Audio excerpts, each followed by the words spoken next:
Hello everyone, my name is Jaesik and I'm a PhD candidate at UNIST in Korea.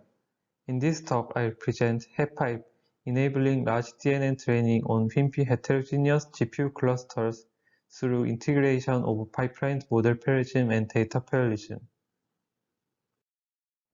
This is the talk outline. I'll start with motivation and background. DNN models continue to grow for higher accuracy. This graph shows the number of parameters for each model and ImageNet top 1 accuracy. In recent years, larger models are used to increase accuracy. This condition requires more powerful GPUs for training. As the DNN model grows, better performance GPUs are released every year. Training a large DNN requires more powerful GPUs, but it is practically difficult to purchase the highest performance GPUs every time. Even if we purchase new GPUs, we need to take advantage of old and low-performance Whimpy GPUs. The use of heterogeneous GPUs is inevitable due to the short release cycle of new GPU architectures. So, what can we do with Whimpy GPUs? This paper answers these questions. But first, I will explain the background. Let's take a brief look at DNN training. The DNN model has a weight parameter W to train and find the optimal value. Training data are randomly sampled into minibatches. Minibatches are fed into models. First, the forward path generates predictions and calculates the loss between the prediction and real label. Then, backward path backpropagates errors to obtain U to update model weights. Parallelizing DNN training is used to speed up the training. There are two parallelization approaches, data parallelism and model parallelism. For data parallelism, each worker holds a replicated model and processes different set of training data. Replicated models are synchronized through parameter server or earliest communication. However, DP cannot train models larger than the GPU's memory. To solve this, model parallelism is used. MP partitions model among multiple GPUs. Each GPU is responsible for training of assigned model layers. However, this leads to low GPU utilization. To improve the utilization of model parallelism, mini-batches can be processed in a pipelined manner. This PMP strategy has been investigated in previous studies. PipeDream exploits PMP to avoid parameter communication over the OTP, and GPipe is a scheme to support large DNN models. These studies are designed to be used in homogeneous GPUs. It also launched as a single PMP worker.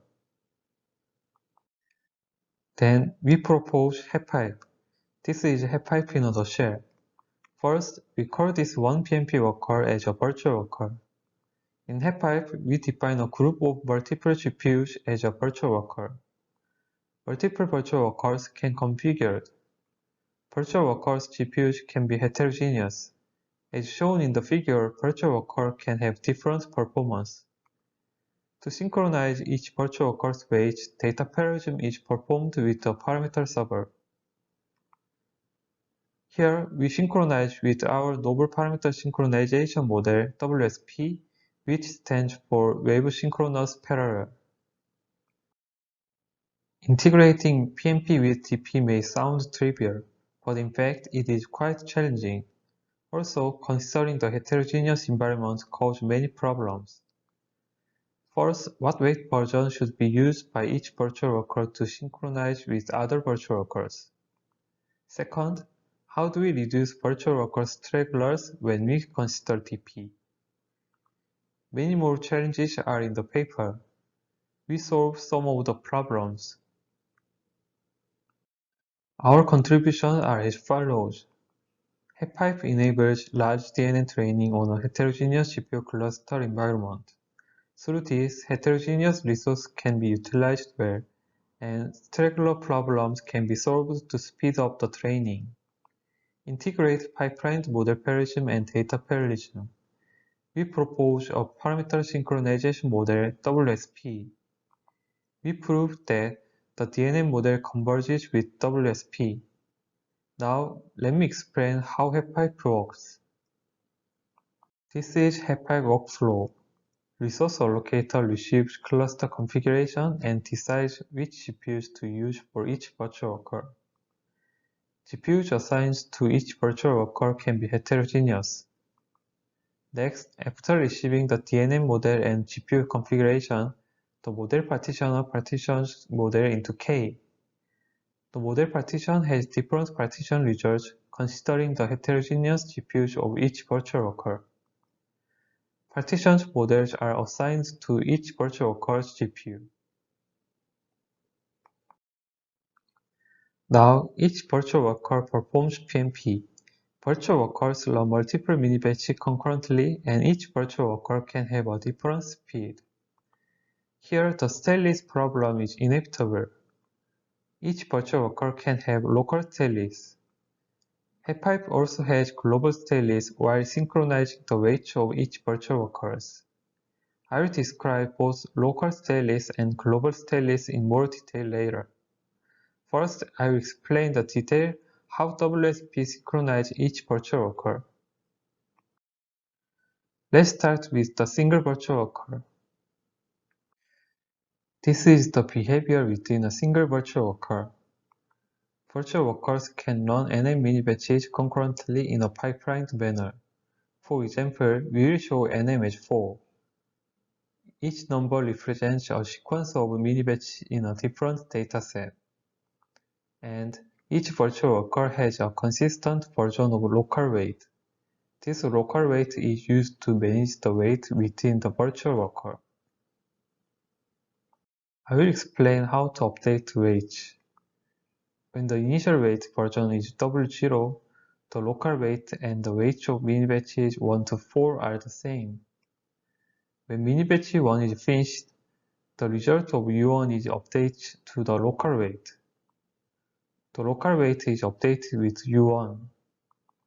Then minibatch 5 runs with the latest local weight. I will explain the local stateless. The weight of minibatch 5 does not have updates from minibatch 2, 3, and 4, because at this point minibatch 2, 3, and 4 are running. We define these missing updates as local stateless. Here it is 3.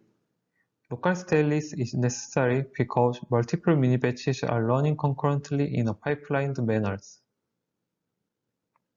The update of minibatch 2 is done in the same way. Here, local weight is the version that reflects an update of previous minibatch 1. Minibatch 6 likewise has a local stateless. The pipeline runs while updating the same way. Next, I will explain the behavior of multiple virtual workers. HetPipe can have n virtual workers. Green arrows indicate the progress of each minibatch number. As in the example of a single virtual worker, NM is 4 in this figure. HetPipe defines wave as a sequence of minibatches that are proceed concurrently without dependency in a virtual worker. And the clock unit is defined as progress of completing one wave. HetPipe's wave synchronous parallel model synchronizes waves through push and pull in a clock unit. It has a parameter server for synchronization, and a global weight is in the parameter server. Next, I will explain the procedure of push and pull. Let's explain it in the case of virtual worker 1. The first push occurs at clock 1 when wave 0 completes. After minibatch 4 is finished, the push is performed. At this point, minibatch 8 is blocked. On the other hand, minibatches 5 to 7 can proceed. Push sends the aggregated update of wave 0.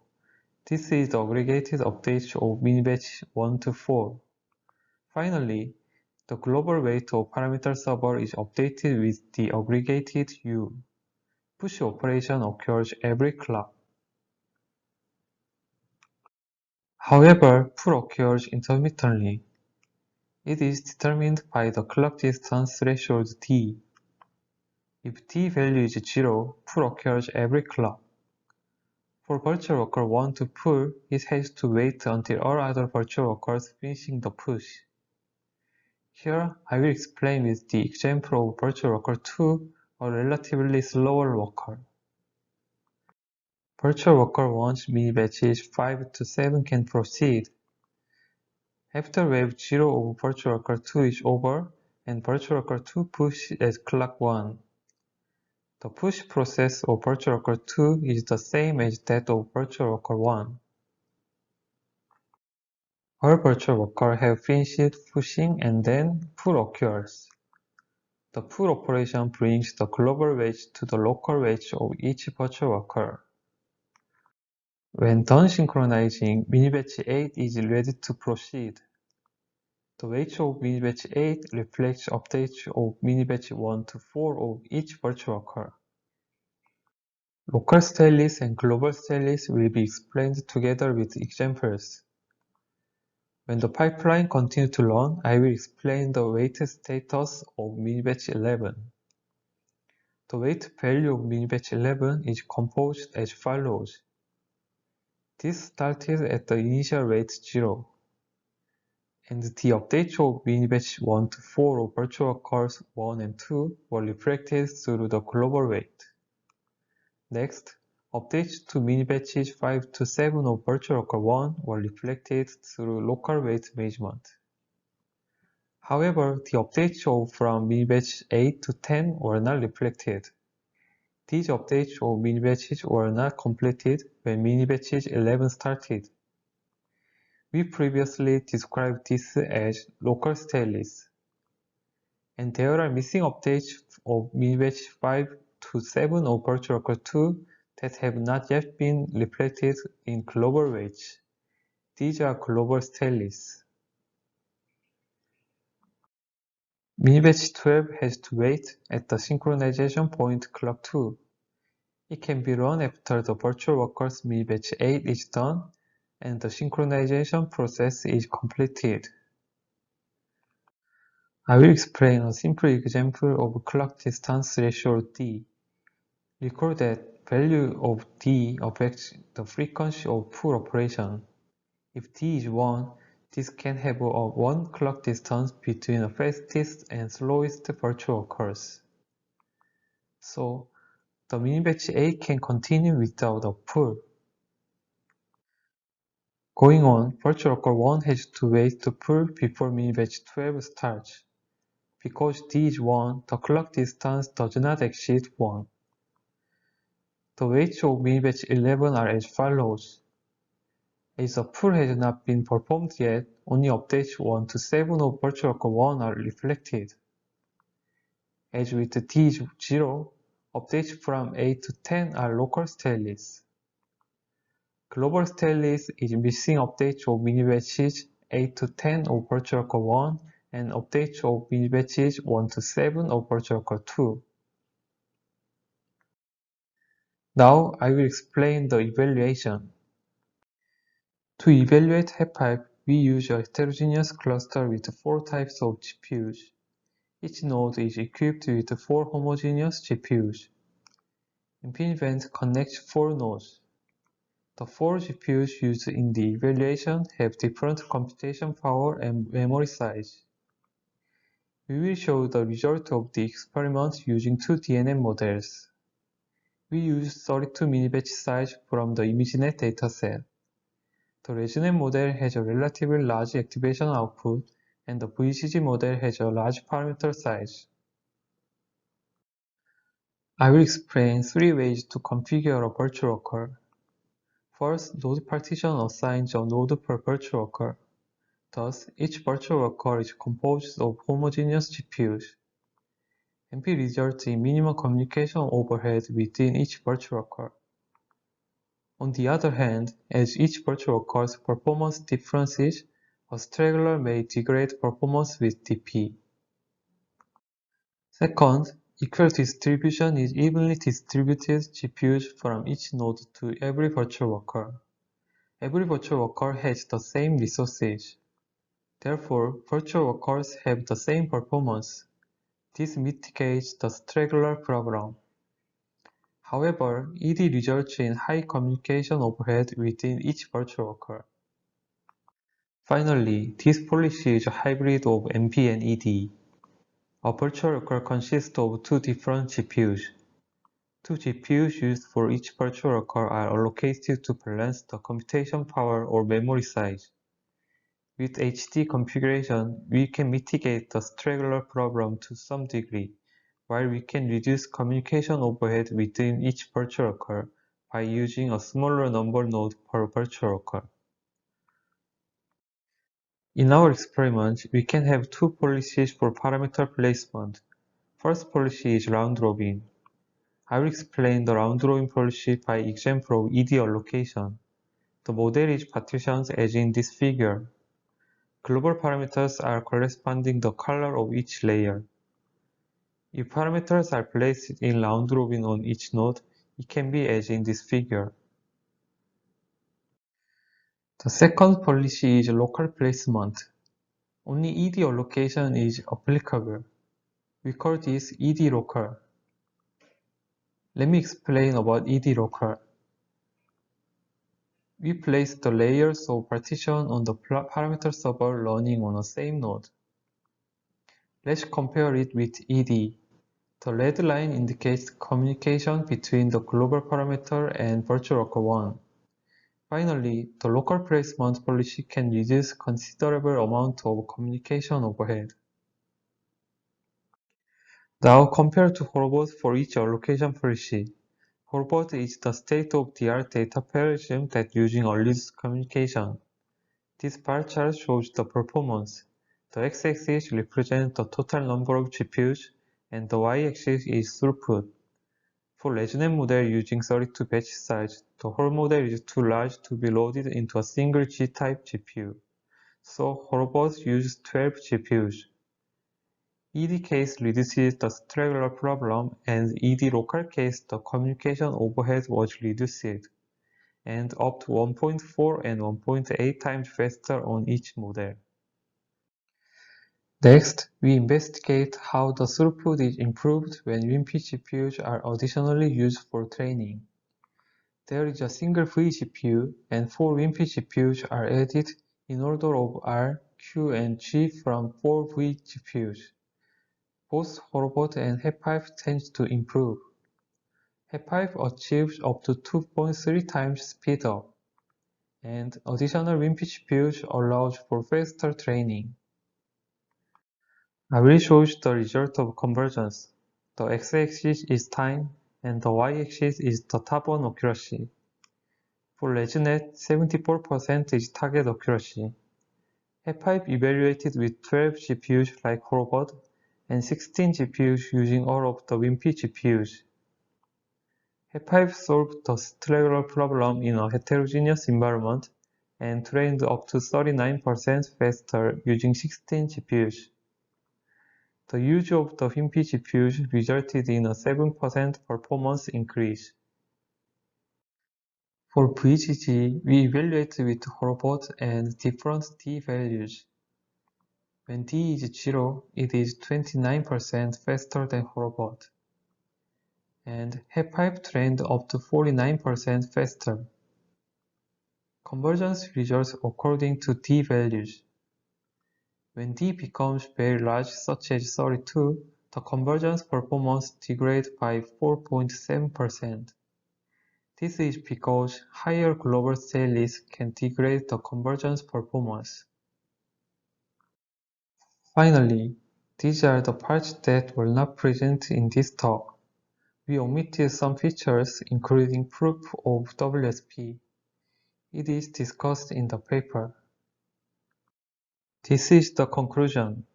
HetPipe makes it possible to train large DNN models with heterogeneous GPUs, integrate PMP with DP, and propose the synchronization model WSP. DNN models converge up to 49% faster with HetPipe.